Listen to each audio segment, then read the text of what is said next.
ਸਤਿ ਸ੍ਰੀ ਅਕਾਲ। Punjab TV ਦਾ ਖਾਸ news bulletin ਦੇਖ ਰਹੇ ਦਰਸ਼ਕਾਂ ਦਾ ਬਹੁਤ-ਬਹੁਤ ਸਵਾਗਤ ਹੈ। ਮੈਂ ਹਾਂ ਧਰਮਿੰਦਰ ਸੰਧੂ ਤੇ ਬੁਲੇਟਿਨ ਦੀ ਸ਼ੁਰੂਆਤ ਕਰਦੇ ਹਾਂ ਸੁਰਖੀਆਂ ਦੇ ਨਾਲ। ਆਪਰੇਸ਼ਨ ਸੰਦੂਰ ਤੇ ਪ੍ਰਧਾਨ ਮੰਤਰੀ ਮੋਦੀ ਨੇ ਮਾਰੀ ਬੜਕ, ਕਿਹਾ ਪੂਰੀ ਦੁਨੀਆ ਨੇ ਦੇਖ ਲਿਆ ਨਵਾਂ ਭਾਰਤ, ਹਰ ਕੋਈ ਜਾਣ ਗਿਆ ਹੈ ਮੇਕ ਇਨ ਇੰਡੀਆ ਦੀ ਤਾਕਤ।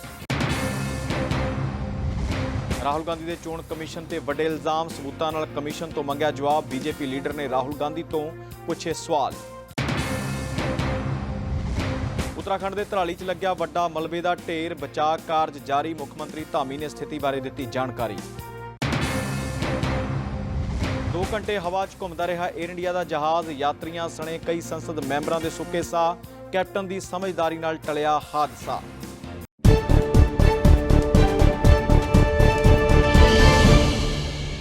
ते हुण खबरां विस्तार नाल।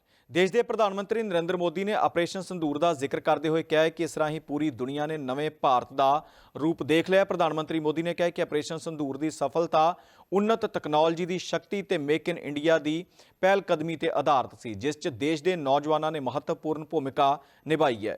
ऑपरेशन सिंदूर के बाद मैं पहली बार बेंगलुरु आया हूं।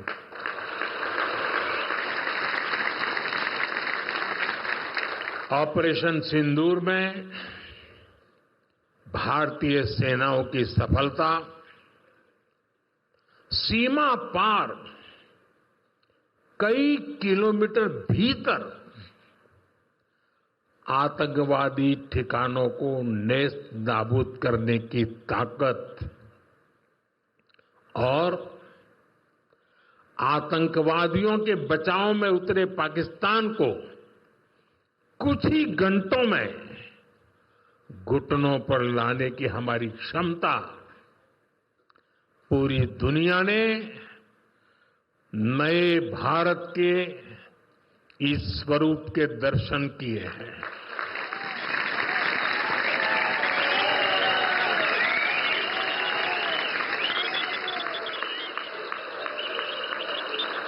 ऑपरेशन सिंदूर की सफलता के पीछे बहुत बड़ी वजह हमारी टेक्नोलॉजी और डिफेंस में मेक इन इंडिया की ताकत है और इसमें बेंगलुरु और कर्नाटका के युवाओं का भी बहुत बड़ा योगदान है। मैं इसके लिए भी आज आप सभी का अभिनंदन करता हूं। साथियों, आज बेंगलुरु की पहचान दुनिया के बड़े सिटीज के साथ होती है। हमें ग्लोबली कॉम्पीट भी करना है, इतना ही नहीं लीड भी करना है। हम तभी आगे निकलेंगे जब हमारे शहर स्मार्ट होंगे, फास्ट होंगे, एफिशिएंट होंगे। इसलिए आज मॉडर्न इंफ्रा के लिए प्रोजेक्ट पूरे कराने पर हमारा इतना जोर है। अमेरिका के राष्ट्रपति डोनाल्ड ट्रंप वालों भारत तो होने वाली दरामद ते 50% टैक्स लगाए जाने को लैके विवाद जारी है। इस दरम्यान रक्षा मंत्री राजनाथ सिंह का बयान सामने आया है। उन्होंने कहा कि सारिਆਂ ਦੇ बॉस होने का भरम पालन वाले कुछ देशों को भारत की तरक्की हजम नहीं हो रही। उन्होंने भारत के अर्थचारे को दुनिया का सब तो शानदार, जानदार ते गतिशील अर्थचारा करार दिता है। अमरीका वालों भारत ते भारी टैरिफ लगाया जा रहा है। गल इत्थे ही नहीं रुकी, अमरीका वालों फिर भी धमकियां दित्तियां जा रही ने। अमरीका चाहता है कि अमरीकी वस्तां नूं भारत वालों टैक्स विच वड्डी छूट मिलनी चाहिए है, जिसते भारत सरकार झुकदी दिखाई नहीं दे रही। इस ते रक्षा मंत्री राजनाथ सिंह का वड्डा बयान सामने आया है। रक्षा मंत्री ने किसी देश का नाम लए बिना कहा कि सारे दे बॉस असीं हां दा भरम पालण वाले कुछ देशों नूं भारत की तरक्की हजम नहीं हो रही। उन्होंने कहा कि भारत का अर्थचारा दुनिया में सब तो तेजी नाल बदलण वाला अर्थचारा है। यह छेती ही वड्डे वड्डे देशों नूं पिछे छड्ड देवेगा, जिस तो वड्डे देश घबराए नजर आ रहे हैं ते भारत नूं दबाउण की कोशिश कर रहे हैं। राजनाथ सिंह ने कहा कि भारत जिन्नी तेजी नाल अगे बढ़ रहा है, दुनिया की कोई भी ताकत इस विश्व की बड़ी शक्ति बनने तो रोक नहीं सकती। दुनिया में सबसे तेजी के साथ मोदी जी के नेतृत्व में आगे बढ़ रहा है बहनों भाइयों, इस हकीकत को सबने स्वीकार कर लिया है। और लोग कहते हैं अंग्रेजी में डैशिंग यानी दबंग, डायनेमिक यानी गतिशील अर्थव्यवस्था विश्व में दुनिया के किसी देश की है तो हमारे और आपके देश भारत की हो गई है मेरे बहनों भाइयों। यह भी हम लोगों के लिए कम गौरव का एक विषय नहीं है। कुछ लोग हैं जो भारत के का विकास जितनी तेजी के साथ हो रहा है उन्हें रास नहीं आ रहा है, उन्हें अच्छा नहीं लग रहा है। सबके बास तो हम हैं, भारत कैसे इतनी तेजी के साथ बढ़ रहा है। और बहुतों के द्वारा यह कोशिश की जा रही है कुछ ऐसा किया जाए ताकि भारत में भारतवासियों के हाथों से जो चीजें तैयार होती हैं वह दुनिया के देशों में जाएं तो उन देशों में बनने वाली चीजों से वह महंगी हो जाएं, ताकि भारत की धरती पर भारतवासियों के हाथों से बनी हुई चीजें जब महंगी हो जाएंगी तो दुनिया के दोस्त लोग उसे नहीं खरीदेंगे। यह कोशिश की जा रही है। लेकिन बहनों भाइयों, भारत जितनी तेजी के साथ आगे बढ़ रहा है, मैं पूरे विश्वास के साथ कहता हूं कि भारत को अब दुनिया की कोई ताकत विश्व की एक बड़ी शक्ति बनने से रोक नहीं सकती है।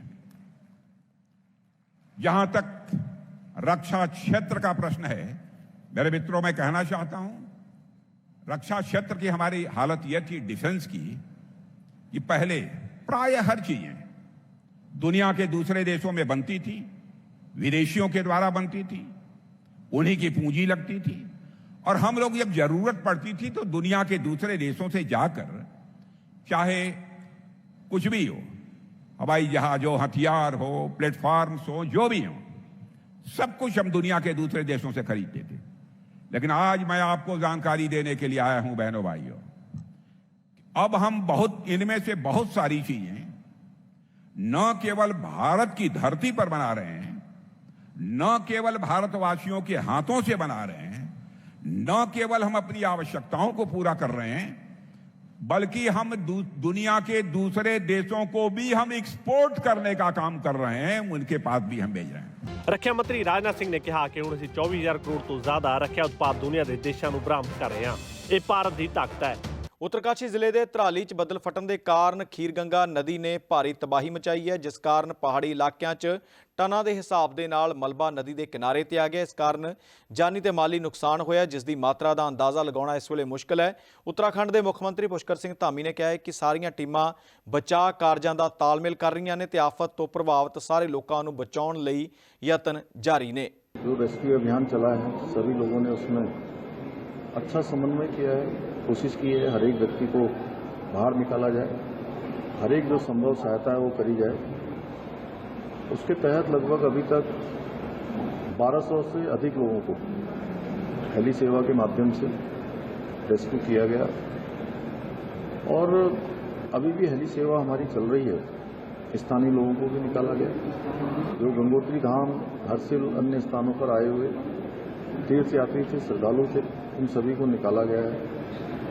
बिजली वहां पर रिस्टोर हो गई है। आप सबको पता है कि पूरी बिजली की लाइनें पूरी तरह से क्षतिग्रस्त हो गई थी, बिजली की लाइनें चल गई हैं।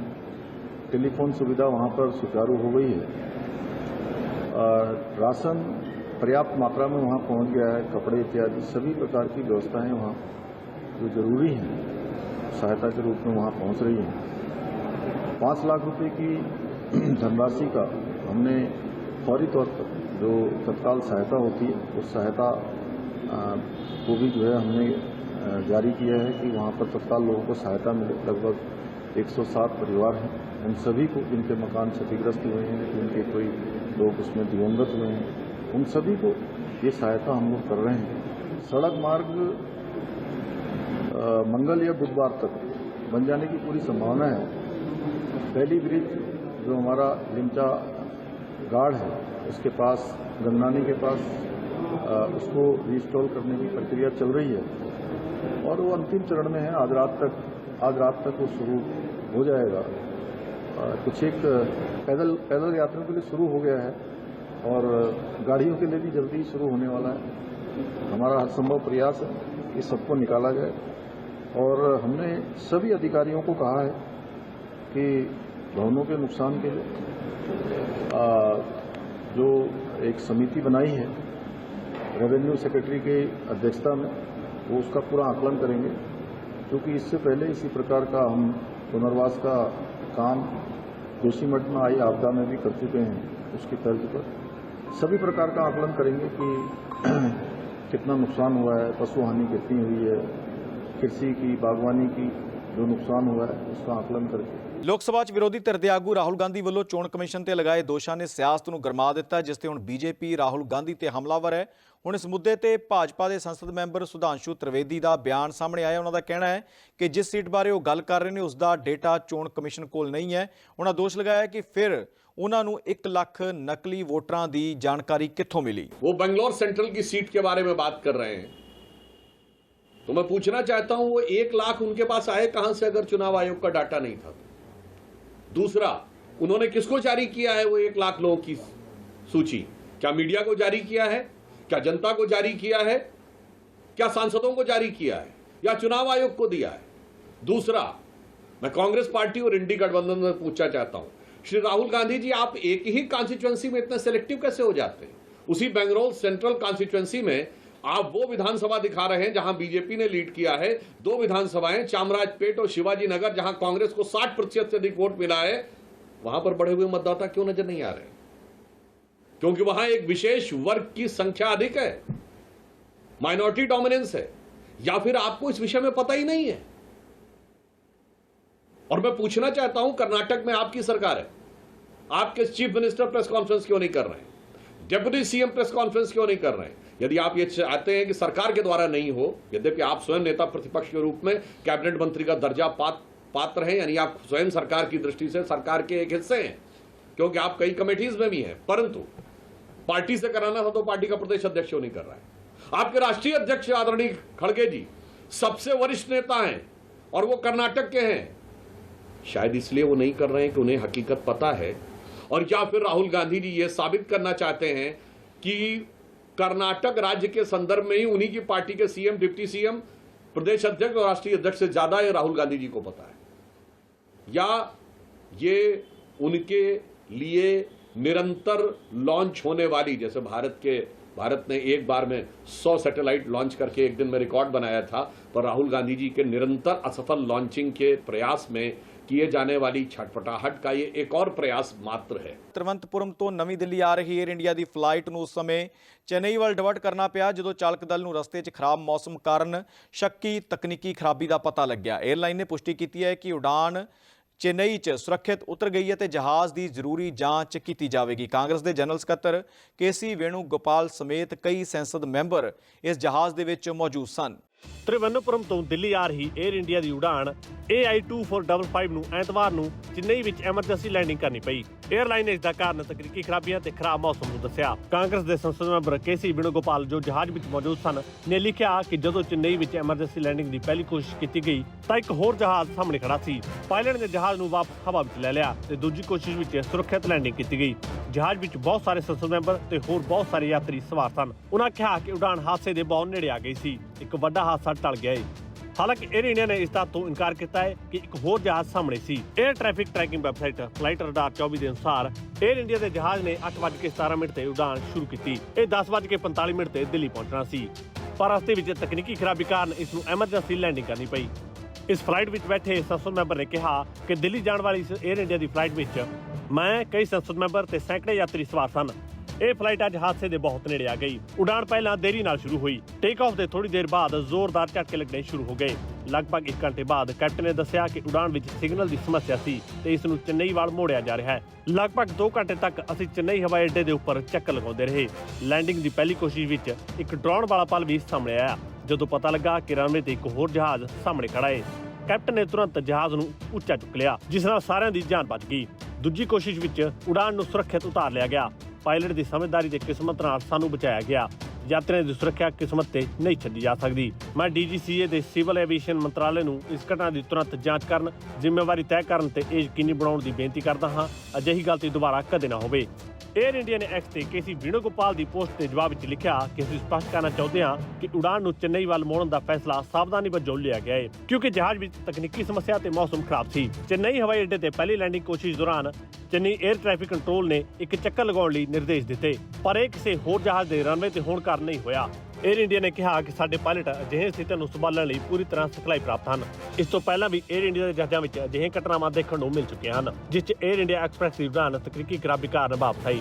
에ਅਰ ਇੰਡੀਆ ਐਕਸਪ੍ਰੈਸ ਦੀ ਉਡਾਨ 19 ਜੁਲਾਈ ਨੂੰ ਉਡਾਨ ਭਰਨ ਤੋਂ ਸਿਰਫ 16 ਮਿੰਟ ਬਾਅਦ ਹੈਦਰਾਬਾਦ ਵਾਪਸ ਆ ਗਈ। ਜਹਾਜ਼ ਬੋਇੰਗ 737 ਮੈਕਸ 8 IX 110 ਸਵੇਰੇ 6:40 ਤੇ ਹੈਦਰਾਬਾਦ ਦੇ ਰਾਜੀਵ ਗਾਂਧੀ ਅੰਤਰਰਾਸ਼ਟਰੀ ਹਵਾਈ ਅੱਡੇ ਤੋਂ ਰਵਾਨਾ ਹੋਇਆ, ਜਿਸ ਨੂੰ ਥੋੜੀ ਦੇਰ ਬਾਅਦ ਵਾਪਸ ਆਉਣਾ ਪਿਆ। ਪੰਜਾਬ ਦੇ ਮੁੱਖ ਮੰਤਰੀ ਭਗਵੰਤ ਮਾਨ ਆਪਣੇ ਵਿਧਾਨ ਸਭਾ ਹਲਕਾ ਧੂਰੀ ਪਹੁੰਚੇ। ਇਸ ਦੌਰਾਨ ਉਹਨਾਂ ਨੇ ਪਿੰਡ ਢਡੋਗਲ ਦੇ ਵਿੱਚ 2 ਸੜਕ ਪ੍ਰੋਜੈਕਟਾਂ ਦਾ ਨੀਂਹ ਪੱਥਰ ਰੱਖਿਆ, ਜਿਸ ਦੇ ਉੱਤੇ 17 ਕਰੋੜ ਤੋਂ ਵੱਧ ਦੀ ਲਾਗਤ ਆਵੇਗੀ। ਇਹ ਦੋਵੇਂ ਸੜਕਾਂ 18 ਫੁੱਟ ਚੌੜੀਆਂ ਹੋਣਗੀਆਂ। ਨੀਂਹ ਪੱਥਰ ਰੱਖਣ ਦੇ ਨਾਲ ਸੀਐਮ ਮਾਨ ਨੇ ਸ਼ਹੀਦ ਸਰਦਾਰ ਭਗਤ ਸਿੰਘ ਢਡੋਗਲ ਨੂੰ ਸ਼ਰਧਾਂਜਲੀ ਵੀ ਦਿੱਤੀ। ਬਰਸੀ ਦੇ ਮੌਕੇ ਤੇ 2 ਸੜਕਾਂ ਦਾ ਵੀ ਨੀਂਹ ਪੱਥਰ ਰੱਖਿਆ, ਜਿਹੜੀ ਕੋਈ 17 ਕਰੋੜ 21 ਲੱਖ ਰੁਪਇਆ ਲੱਗੂਗਾ। ਇਹਦੇ 'ਚ ਇੱਕ ਤਾਂ ਜਿਹੜੀ ਸੜਕ ਹੈ ਉਹ ਜਾਊਗੀ ਆਪਣਾ ਛੀਂਟਾਂ ਵਾਲੇ ਨੂੰ ਬਾਇਆ ਢਟੋਗਲ, ਬੁਰਜ ਗੁਹਾਰਾ, ਬੁਰਜ ਸੋਢਾ, ਚੀਮਾ, ਭੜੀ, ਮਾਨਸਾ, ਸਮੁੰਦਗੜ੍ਹ, ਛੰਨਾ ਇਹ ਹੋਊਗੀ। ਤੇ ਇਹਦੀ 7 ਕਰੋੜ 56 ਲੱਖ ਰੁਪਇਆ ਲਾਗਤ ਆਊਗੀ। ਦੂਜੀ ਹੈਗੀ ਹੈ ਅਮਰਗੜ੍ਹ ਤੋਂ ਧੂਰੀ ਬਾਗੜੀਆਂ ਰੋਡ ਤੱਕ ਬਣਾਈ ਜਾ ਰਹੀ ਹੈ, ਤੇ ਇਹ ਸੜਕ ਢਟੋਗਲ, ਖੇੜੀ ਜੱਟਾਂ, ਲੋਹਾਰ ਮਾਜਰਾ ਤੇ ਈਸੀ ਵਿੱਚ ਦੀ ਜਾਊਗੀ, ਤੇ 18 ਫੁੱਟ ਦੀਆਂ ਸੜਕਾਂ ਹੋਣਗੀਆਂ। ਤੇ ਨਾਲ ਠੇਕੇਦਾਰਾਂ ਨੂੰ ਇਹ ਕਹਿਤਾ ਕਿ ਜੇ 5 ਸਾਲ ਟੁੱਟ ਗਈ, ਸੜਕ 'ਚ ਟੋਆ ਪੈ ਗਿਆ, ਤਾਂ ਤੁਸੀਂ ਆਪਦੇ ਖਰਚੇ ਤੇ ਠੀਕ ਕਰਨੇ। ਇਸ ਕਰਕੇ ਪਹਿਲਾਂ ਹੀ ਇਹ ਤੇ ਇੰਨਾ ਵਧੀਆ ਕਰ ਦਿਓ ਕਿ ਤੁਹਾਨੂੰ ਹੋਰ ਖਰਚਾ ਨਾ ਕਰਨਾ ਪਵੇ। ਤੇ ਜਿੰਨਾ ਚਿਰ ਨਾ ਪਿੰਡਾਂ ਦੀਆਂ ਪੰਚਾਇਤਾਂ ਲਿਖ ਕੇ ਨਹੀਂ ਦਿੰਦੀਆਂ ਕਿ ਹਾਂ ਸਾਡੇ ਸਾਹਮਣੇ ਸੜਕ ਬਣੀ ਹੈ ਤੇ ਕੋਈ ਮਾੜਾ ਮਟੀਰੀਅਲ ਨਹੀਂ ਪਿਆ, ਉਹਨਾਂ ਚਿਰ ਅਸੀਂ ਉਹਨਾਂ ਦੇ ਪੈਸੇ ਰਿਲੀਜ਼ ਨਹੀਂ ਕਰਦੇ। ਇਹ ਸਾਰੇ ਪੰਜਾਬ 'ਚ ਕਰਤਾ ਲਾਗੂ। ਮੂਰੇ ਸੜਕ ਬਣੀ ਜਾਂਦੀ ਹੈ, ਮੰਗ ਟੁੱਟੀ ਜਾਂਦੀ ਰਹਿੰਦੀ। ਪੰਜਾਬ ਦੇ ਸਾਬਕਾ ਮੰਤਰੀ ਅਤੇ ਮੌਜੂਦਾ ਵਿਧਾਇਕਾ ਅਨਮੋਲ ਗਗਨ ਮਾਨ ਨੂੰ ਸਾਲ 2025-26 ਵਿਧਾਨ ਸਭਾ ਦੀ ਪ੍ਰਸ਼ਨ ਅਤੇ ਸੰਦਰਭ ਕਮੇਟੀ ਤੋਂ ਬਾਹਰ ਕਰ ਦਿੱਤਾ ਗਿਆ। ਉਹਨਾਂ ਦੀ ਥਾਂ ਤੇ ਰਾਜਪੁਰਾ ਤੋਂ ਵਿਧਾਇਕਾ ਨੀਨਾ ਮਿੱਤਲ ਨੂੰ ਬਾਕੀ ਸਮੇਂ ਲਈ ਕਮੇਟੀ ਦਾ ਮੈਂਬਰ ਨਾਮਜ਼ਦ ਕੀਤਾ ਗਿਆ। ਵਿਧਾਨ ਸਭਾ ਵੱਲੋਂ ਜਾਰੀ ਹੁਕਮ 'ਚ ਲਿਖਿਆ ਹੈ ਕਿ ਇਹ ਕਾਰਵਾਈ ਸਪੀਕਰ ਵੱਲੋਂ ਪੰਜਾਬ ਵਿਧਾਨ ਸਭਾ ਦੇ ਨਿਯਮ 183 ਦੇ ਤਹਿਤ ਕੀਤੀ ਗਈ ਹੈ।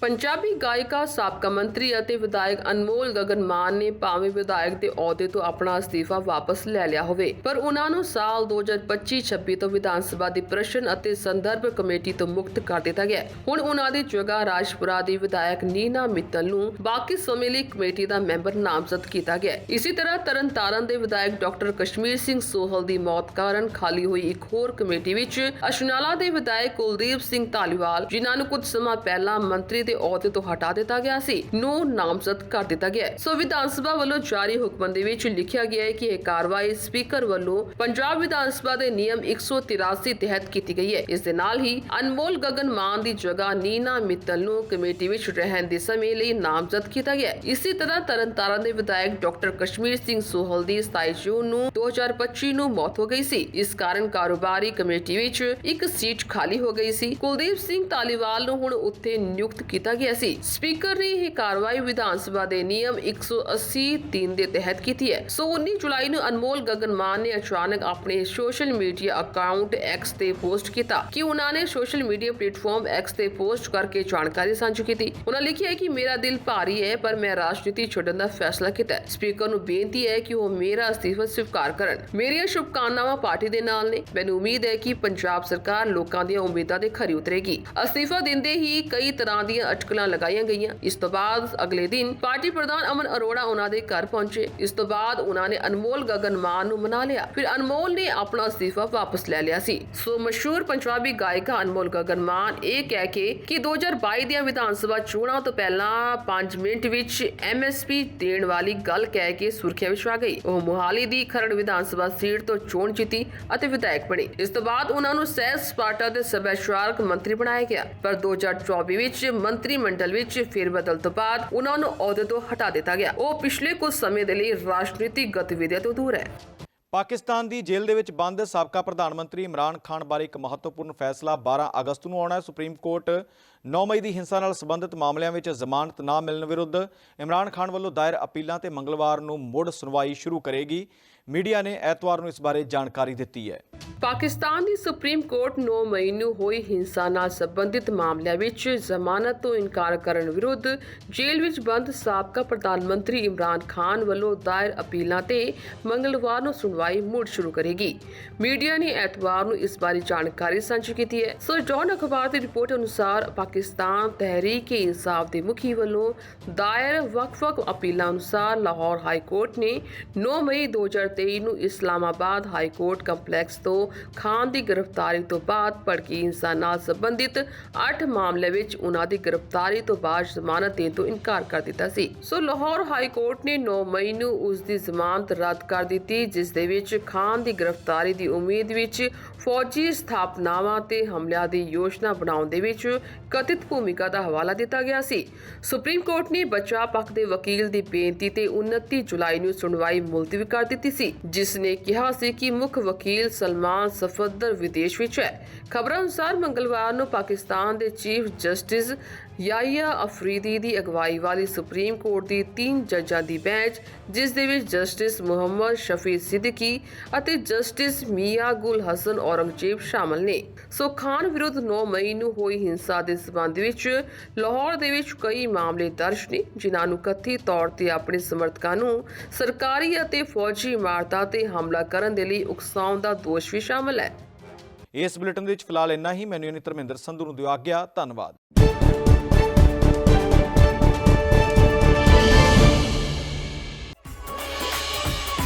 पंजाब टीवी, अपनी बोली अपना देश।